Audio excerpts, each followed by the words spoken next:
Today, we welcome Dr. Grayson to present her recent publications on modulating immune response through cytokine receptor engineering. She's a postdoc fellow at Stanford University. She received her undergrad degrees in chemistry and biology from MIT, where she gained protein-focused research experience in biochemistry and bioengineering lab. She then came to Stanford to pursue a Ph.D. in immunology under the mentorship of Dr. Chris Garcia. Her graduate and early postdoc research has been focused on the modulation of JAK-STAT signaling through cytokine and cytokine receptor engineering. Welcome. Thank you so much for the invitation to discuss some of the work that I've worked on in my PhD and finished up in the beginning of my postdoc. So to start, what is JAK-STAT signaling? Many cytokines signal through the JAK-STAT signaling paradigm. And how that works is first a cytokine, which is a protein that modulates the immune system typically. A cytokine binds its corresponding receptors, causing them to dimerize. This dimerization causes the associated Janus kinases or JAK proteins to transphosphorylate each other, and then those in turn phosphorylate the intracellular domain of those receptors. And these phosphorylated sites on the receptor recruit signal transducers and activators of transcription, or STAT transcription factors, where they also get phosphorylated. And this chain of phosphorylation events results in these STATs to translocate to the nucleus to drive gene expression. There are 4 kinds of Janus kinases, JAKs 1 through 3 and TYK2, and several kinds of STATs, STATs 1 through 6. And the Garcia lab is a leader in modulating JAK-STAT cytokine signaling, both through engineered ligands and engineered receptors. An initial motivation for JAK-STAT receptor engineering was the therapeutic liability of IL-2. So IL-2, interleukin 2, is required for effector T cell proliferation and survival, especially for adaptively transferred engineered T cells. However, its pleiotropy, or how it binds to many different cell types, leads to simultaneous stimulation and suppression of immune responses, as well as severe systemic toxicity, limiting its therapeutic use. So, to combat the challenges of using IL-2 therapeutically, the lab developed and published on the system called orthogonal IL-2, or ortho-IL-2. And how this works is the lab introduced mutations into wild-type IL-2 in the extracellular domain of wild-type IL-2R beta, such that these mutated forms can only bind with each other, so they're mutually exclusive. The orthogonal IL-2 does not bind wild-type IL-2 receptor beta, and the orthogonal IL-2 receptor beta extracellular domain does not bind wild-type IL-2.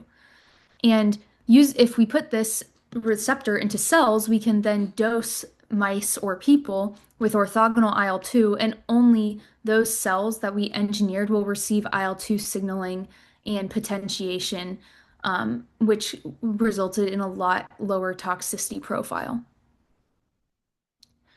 The ortho IL-2 system was further developed by swapping out the intracellular domains of IL-2R beta with other common gamma chain cytokine receptor family members. So common gamma chain, many cytokines signal through the common gamma chain and then have different private receptors, such as IL-2R beta.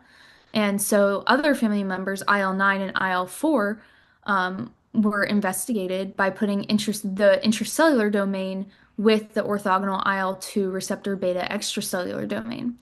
And in doing so, we were able to explore how signaling of IL-9 and IL-4 on engineered T cells could be therapeutically useful. So we found that ortho IL-9 signals through STATs 1, 3, and 5, and this was particularly interesting because IL-9 does not signal on T cells natively. IL-9 receptor is very lowly expressed. And this system allowed for enhanced stemness and efficacy of TCR and CAR engineered T cells in many mouse models. Additionally, with ortho IL-4, which potentiates a phosphostat 6 signal, we found that the TCR that in vivo models, TCR T cells were very efficacious with their antitumor activity, but did so using a TC2 phenotype, which generally display lower toxicity and act in allergic responses or chronic inflammation. So this was particularly interesting because we usually think of CAR T cells or TCR T cells acting in a TC1 phenotype. And finally, in the most recently published work on the ortho system, Yang Zhao, who was also co-first author on the paper that I'm presenting today, showed that using GCSF receptor as the ICD, that it resulted in very interesting phenotype on T cells in which they took on a myeloid-like state and could actually engulf bacteria. And so together, these results revealed that differential STAT induction can result in unexpected phenotypes that can be therapeutically useful. One of the limitations of this approach, though, is that using these engineered receptors all requires cell engineering, which has its own set of challenges. And so the motivation for the project I'm presenting today and what my PhD research focused on was how can we modulate phosphostat signaling on unmodified, unengineered cells? And hopefully, how can we do that and also provide a therapeutic benefit in cancer? So to attempt this, we turned to a few cytokines that our lab is very familiar with engineering. So first, we looked at IL-2, which I already mentioned. IL-2 is one of the few cytokines that are approved by the FDA for cancer treatment. And IL-2 signals through a primarily STAT5 heavy signal with a minor contribution of STAT3, and it does so by signaling through IL-2 beta, common gamma chain, and IL-2 receptor alpha.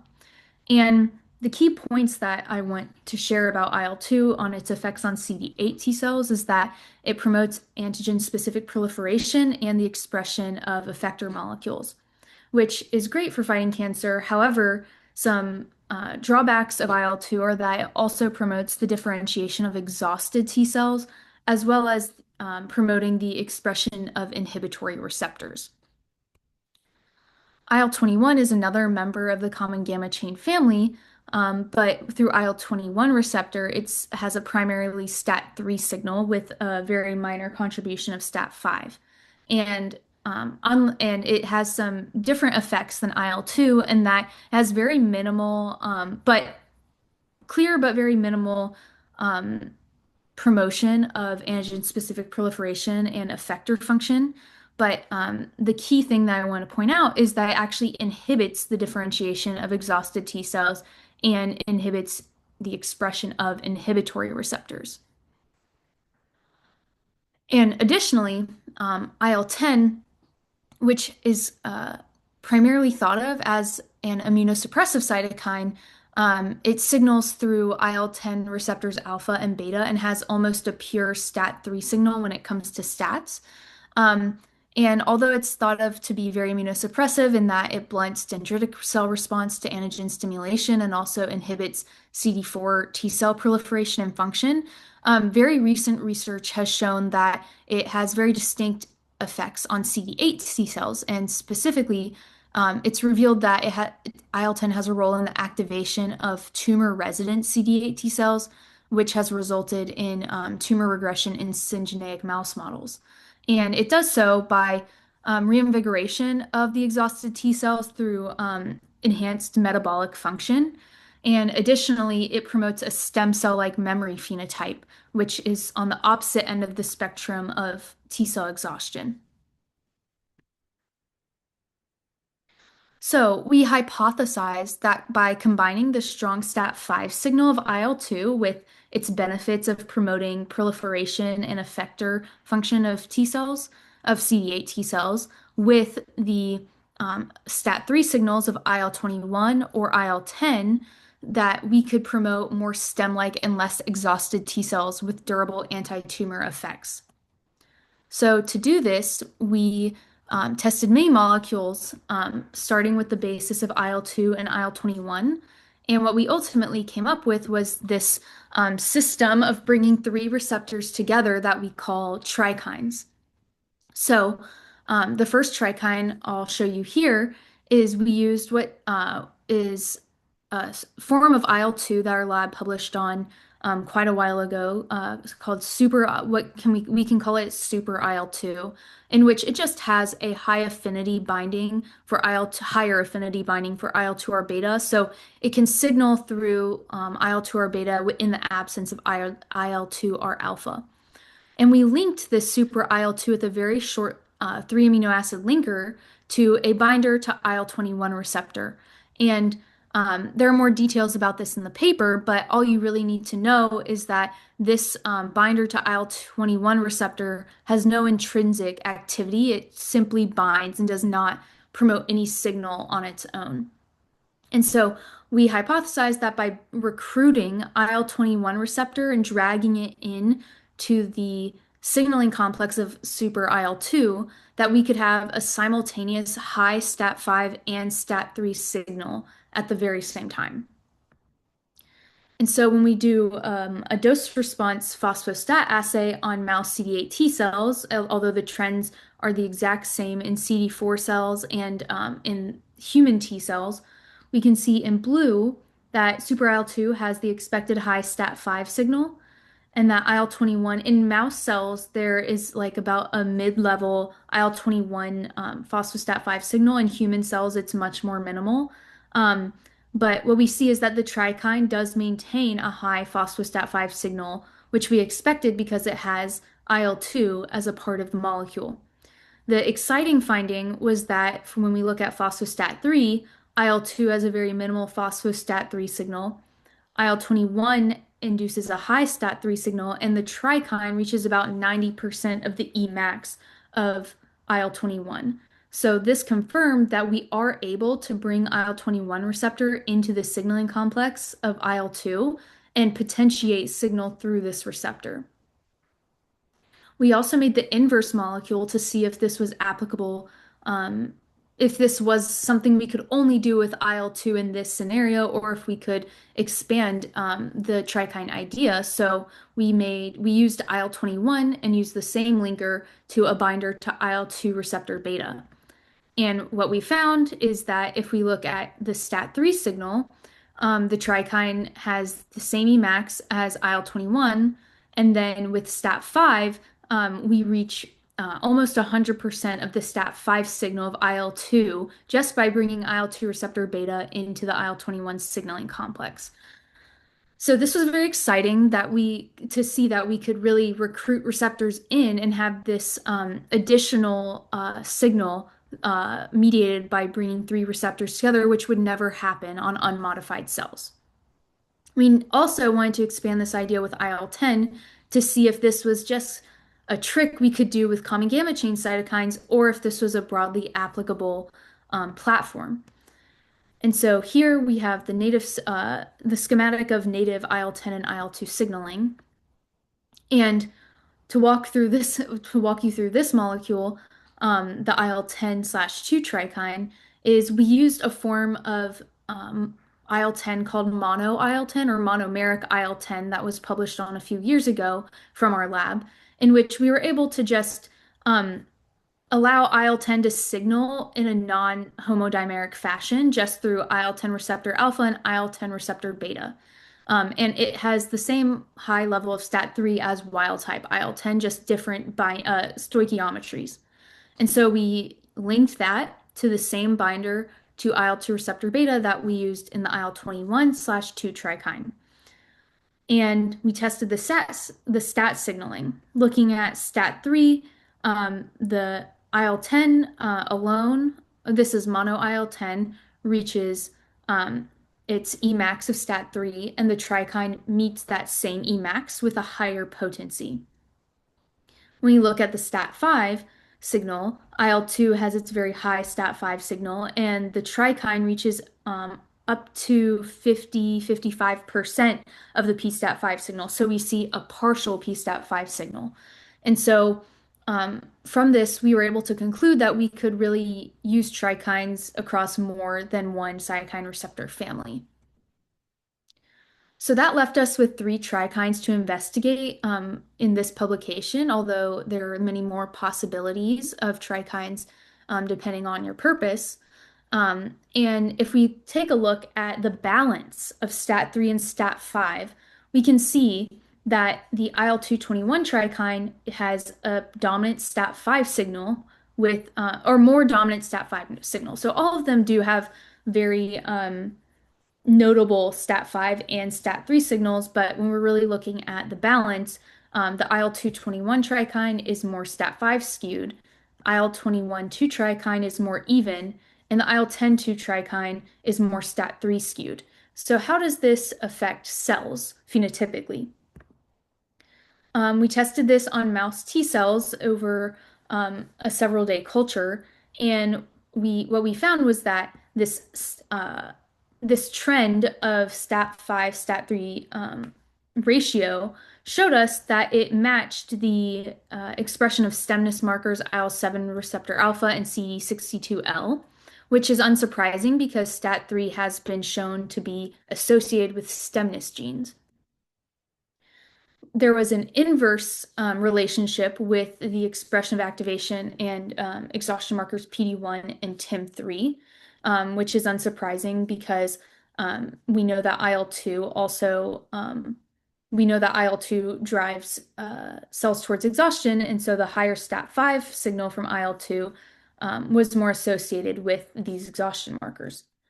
And finally, when we look at proliferation, we see the same inverse relationship with STAT5 skewedness more driving proliferation more than when it's higher STAT3 contribution. And so together, these results showed that differential phosphostat3 phosphostat5 balance is associated with differential stemness, activation, exhaustion, and expansion of T cells. And so for the rest of my talk, I'll be discussing the two trikines on the opposite ends of this spectrum. First, the IL-2/21 trikine, and second, the IL-10/2 trikine. So when we first took this into mice, we wanted to test the IL-2/21 trikine in a model that somewhat resembles the preconditioning that patients and cells receive in TIL therapy. So we used black 6 mice inoculated with a flank B16F10 melanoma tumor, allowed the tumors to establish for 5 days, lymphodepleted the mice, and then adoptively transferred in preconditioned T cells that have a weak recognition of the of antigen expressed on this melanoma cell line. So these cells aren't particularly efficacious on their own, and they require additional either receptor engineering or cytokine treatments to really potentiate their activity. And what I'll note is that we expanded the cells in either IL-2, IL-2 plus IL-21, or the trikine. Because an obvious question is why use the trikine if we could just use IL-2 plus IL-21 at the same time? Why overcomplicate it? Once we adoptively transferred them, they either received IL-2 or trikine injections intraperitoneally. So the most striking result was that when we look in the survival curves, that the mice receiving trikine preconditioned cells and trikine IP injections had an 80% long-term survival rate, whereas all of the other mice quickly succumbed to reading euthanasia criteria. However, when we look at the tumor growth curves, we do see that the cells that received, or the treatment groups with IL-2 or IL-2 plus IL-21 did delay tumor growth and actually reduce the tumor size. But the reason that the survival curves look like that is because the mice quickly succumbed to the toxicity of the treatment. So we weren't really expecting this when we designed the trikine, but IL-2 and IL-2 plus IL-21 really drive toxicity in this model, and the trikine almost completely mitigates that. And so we called this our high dose regimen because what I'll show in a couple slides is that we reduced the dosage here. But this really motivated us to really look into why is the Trikine having a differential toxicity of IL-2 and IL-2 plus IL-21. So there's a lot of data in the paper where we investigate this, but I'll show a couple of highlights here. One is we were interested in which cell types were involved in the toxicity um, of IL-2 plus IL-21. And so we did an experiment where we injected cell depletion antibodies the day before treatment and halfway through a four dose treatment. And using weight change as a measure of toxicity, where losing weight shows that the treatment is toxic, mice that received PBS or the IL-2, IL-21 trikine do not lose weight over the course of treatment. Those that receive IL-2 plus IL-21 have severe weight loss, as well as those that receive the combination treatment with CD4 depletion antibodies. But when we deplete CD8s or NK cells, we see that this weight change is not as severe, with NK cells seeming to have a bit more of a contribution. Another way we measured the toxicity was through looking at serum amyloid A, which is an inflammatory protein secreted by the liver when the liver is inflamed that we can detect just in the by taking blood. And the Trikine negligibly increases the concentration of serum amyloid A, whereas all other treatments do increase this, but depleting CD8s and NK cells does significantly reduce the concentration of this. So we believe that CD8 cells and NK cells are responsible for the toxicity of IL-2 plus IL-21. Additionally, looking in healthy mice, we want to see just how high we can dose the Trikine and in comparison to IL-2. And what we found is that you can really only go up to about 10 micrograms of IL-2 without a significant reduction of survival. Whereas with the Trikine, we could go up to 50 micrograms per dose in this treatment scheme without significant loss in survival. So that opens up the therapeutic index of IL-2 by 5 times. And we believe that this could be really helpful for patients who often experience very significant and severe adverse effects of receiving IL-2 in the clinic. So going back to our tumor model, this is the exact same treatment scheme, except we halved the dose from 5 micrograms to 2.5 micrograms, resulting in our low dose regimen. That way, we could compare the effects of the Trikine versus IL-2 in combination treatment head to head without the confounding of toxicity. And what we can see is that the Trikine did significantly delay tumor growth in comparison to the other groups. And this weight change curve shows that we had no severe toxicity from any groups, and that this ultimately led to a significant increase in survival in the Trikine group. And so our original hypothesis, as a reminder, was that having IL-2 and IL-21 simultaneously signaling on T cells would allow the T cells to have high effector function while also being less exhausted. And so we performed single cell RNA sequencing on the T cell, the tumor specific T cells inside of the tumors in this treatment scheme. And so IL-2 is on the left, the Trikine is in the middle, and the combination is on the right. And there are many different clusters here from our single cell sequencing. But what I will mainly point out is that in this top red cluster, this is our stem-like cluster, this was most represented in the Trikine group.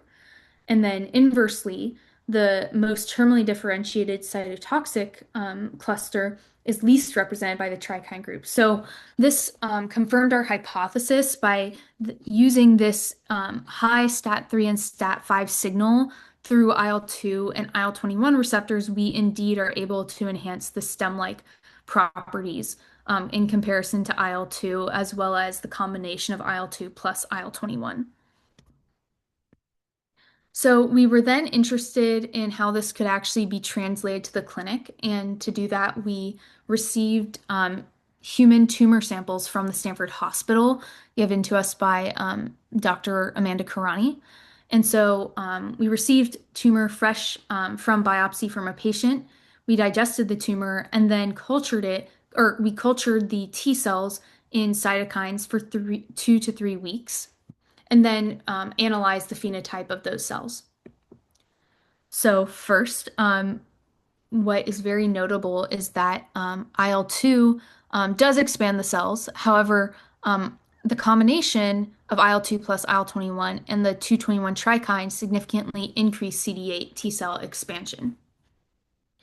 And this begs the question of, well, why would we use the trikine versus the combination? And for that, when we look more into the phenotype, we looked at T effector memory and T effector cells. So T effector cells are more differentiated and more moving towards an exhausted phenotype than T effector memory. And we found that the combination actually drove T cells to be more differentiated than IL-2 or the trikine.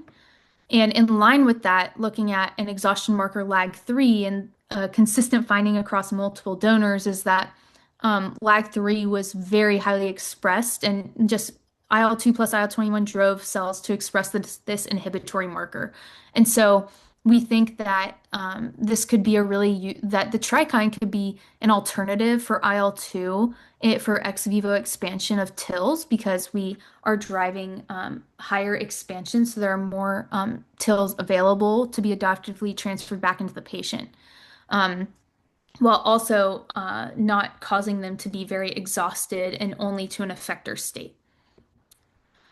So in summary of the first part, I believe that our data supports that the combination of IL-2 plus IL-21 as well as the trikine enhances the expansion of CD8s in comparison to IL-2.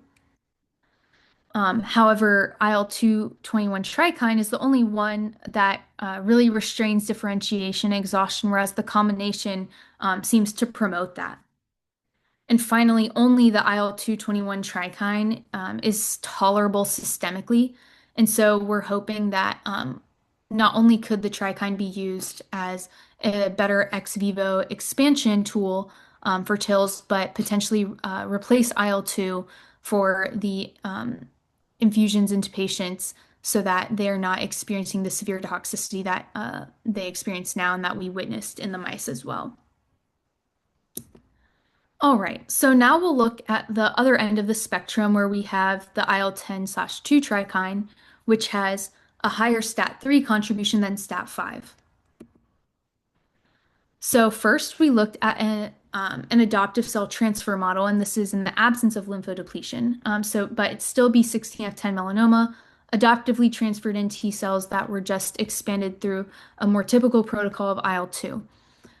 And what we found is that in this model, the IL-10/2 trikine in light blue outperforms IL-2 alone, monomeric IL-10 alone, and the IL-2/21 trikine, and also leaded to 4 out of 5 mice having long-term survival up to over 2 months.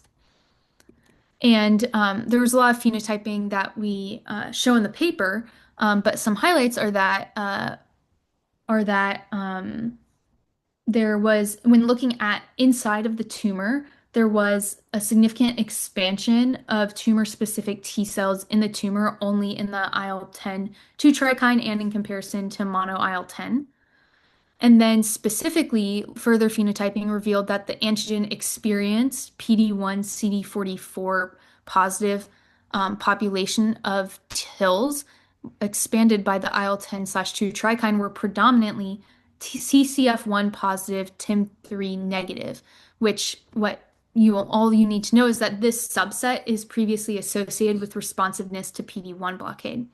So we wondered if the IL-10/2 trikine could synergize with anti-PD-1 in difficult to treat tumor models. So still using B16F10 melanoma model, but no adoptive cell transfer, we treated the mice with the cytokine or anti-PD-1 every 4 days up to day 19. And what we found is that in the dashed blue line, this is the treatment group receiving the IL-10/2 trikine plus anti-PD-1. 50% of the mice were cured, and this was a significant improvement in tumor growth or tumor growth delay relative to monomeric IL-10 alone and anti-PD-1 alone and the trikine alone. Next, in collaboration with Julian Sage's lab here at Stanford, we tested this in the poorly immunogenic KP1 small cell lung cancer model with the exact same treatment scheme as above.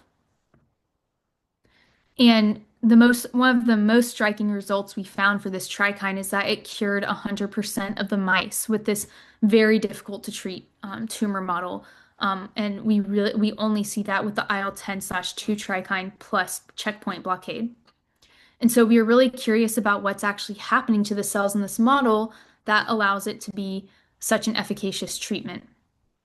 And so we performed single cell RNA sequencing on the tumor infiltrating T cells. And there are 6 clusters that were identified, but the one that was expanded expanded the most by the trikine plus checkpoint blockade was this PDCD1 ICOS CD44 triple positive CD4 T cell group. And so this suggested that that checkpoint inhibition facilitated the transition of cycling cells into activated states. And among all clusters, this was only enriched by the combination therapy. And we were curious if the CD4 positive population was involved in the enhanced survival in this group. And so, similar to the toxicity experiment, we used cell depletion antibodies to investigate the important cell types for mediating the promising anti-tumor effect of this combination therapy. And what we see is that, again, the IL-10/2 trikine plus anti-PD-1 delays tumor growth the most, and depletion of NK cells in red has no effect on this. However, when CD4s, CD8s, or the combination of CD4 and CD8 depletion is used, we lose the tumor growth delay, indicating that CD4s and CD8s are both playing a key role in the efficacy of this therapy. So next, we also wanted to see if the trikine could be used as a monotherapy. Again, using the B16F10 melanoma model, but this time no checkpoint blockade and no adoptive cell transfer. We treated the mice every 2 days. And what we can see is that the trikine all by itself is able to delay tumor growth. And the way in which we believe this is happening is through broad recruitment of immune cells into the tumor. So this is all from inside the tumor. We can see that CD45 positive, or just the immune compartment, is significantly increased only by the trikine. And then when we subdivide it into all of the different immune cell types, we see broad increases, most of which are significantly different from PBS and mono IL-10 alone. So further investigation would need to be done to determine exactly which cell types are playing the biggest role. But I think that this just goes to show that the trikine manages to bring all of these immune cells into the tumor in a very profound way. We next tested it in collaboration with the Dugan labs at MGH and Dana-Farber on a pancreatic cancer model. And what we found was a very striking result for cytokine monotherapy that hasn't been seen before, which is that the trikine all by itself is able to slow tumor growth and significantly enhance survival, in which immune checkpoint blockade alone had no effect.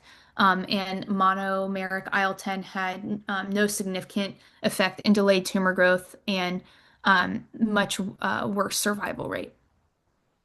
We performed single cell RNA sequencing on the TILs of these tumors, and what is most obvious is that this bright pink group is most expanded by the trikine, and it's significant. In this group is the cycling T cells. So there's an enhancement of cycling T cells in the tumor, an enhancement of NK cells in the tumor, indicated by this red box, and also the appearance of this cycling NK cell group that is only in the trikine group. And so we're also actively investigating the contributions of NK cells versus T cells in this model. And so we are excited to see what those results look like. And so, in summary of the IL-10-2 trikine, I showed you that this trikine is really efficacious in several different tumor models, both in terms of the type of cancer as well as the overall treatment. So, it's efficacious in melanoma with adoptive cell transfer, with melanoma and small cell lung cancer in conjunction with PD-1 blockade. And the small cell lung cancer seems to be mediated by CD4 and CD8 T cells. And then in monotherapy with melanoma and pancreatic cancer, the melanoma model, we see that there's a broad increase in immune cells in the tumor. And then in the pancreatic cancer model, NK cells and T cells seem to be important. So the IL-10-2 trikine seems to be working in many different ways depending on the tumor context. And so, in terms of the outlook, we are actively trying to see if the IL-10/2, or sorry, the IL-2/21 trikine can be used as a replacement for TIL expansion and potentially in vivo administration of IL-2 in the clinic. Additionally, with the IL-10/2 trikine, as I just mentioned, it's acting in different ways. It has diverse methods of action in different tumor cell or tumor types. And so we're hoping to further investigate how it's exactly working beyond just knowing that it seems to have a great anti-tumor effect. And finally, there are so many possibilities for additional trikines that can be tested in the future. And so we are interested in seeing how we can combine other STAT signals without modifying the cells to see if we can have additional anti-tumor agents or potentially use it for other disease indications. And with that, I'd like to acknowledge my lab, my PI, Chris Garcia, as well as co-first author on this work, Yang Zhao, who led the charge in the IL-10/2 trikine, as well as our many collaborators who either contribute to work I presented today or in work that you can find in the paper, which is also available at this QR code. And thank you again to the CD3 Committee in Immunology for their invitation to speak.